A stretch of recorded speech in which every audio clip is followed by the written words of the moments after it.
শাপলা চত্বরের ঘটনায় আসামি হচ্ছেন সাবেক মন্ত্রী দীপু মনি, সাংবাদিক মোজাম্মেল বাবু ও ফারজানা রূপা। 14 মে তাদের হাজির করার নির্দেশ দিয়েছেন ট্রাইব্যুনাল। চিফ প্রসিকিউটর বলেন, 5 মে যারা ইন্টারনেট ও বিদ্যুৎ এবং 2টি টেলিভিশন বন্ধ করে এই ঘটনায় নেতৃত্ব দিয়েছে, বিচার হবে তাদেরও।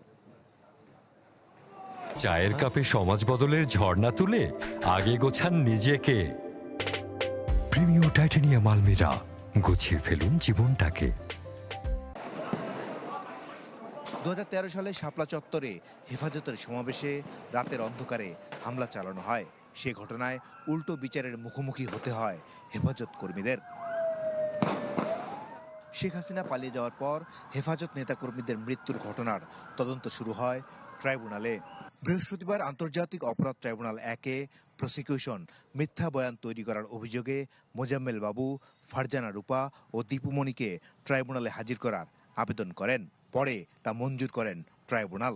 তাদের একটা সিস্টেমেটিক্যালি প্ল্যান ওয়াইজ তারা এই কাজটা করেছে, যে রিপোর্টটার একেবারেই কোনো সত্যতা ছিল না।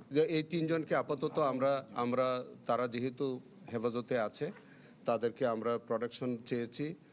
আগামী তারিখে আমরা হয়তো আমাদের এই কেসে সোনেরেস্ট দেখাবো এবং সেখানে দেখানোর পরে তাদেরকে আমরা সেফ হোমে নিয়ে আমাদের প্রয়োজনীয় জিজ্ঞাসাবাদ করব এই মামলার স্বার্থে।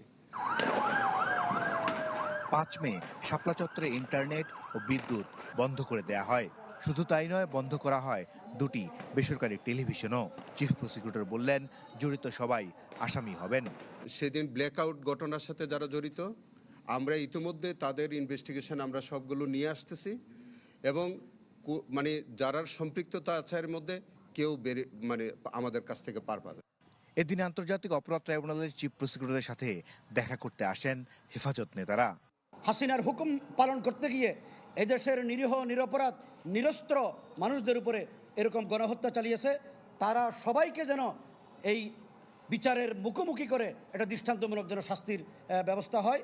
চিফ প্রসিকিউটর জানান, 7 জুনের আগে তদন্ত প্রতিবেদন জমা দেয়া হবে এ মামলার। মাসুদুর রহমান, চ্যানেল 24, ঢাকা।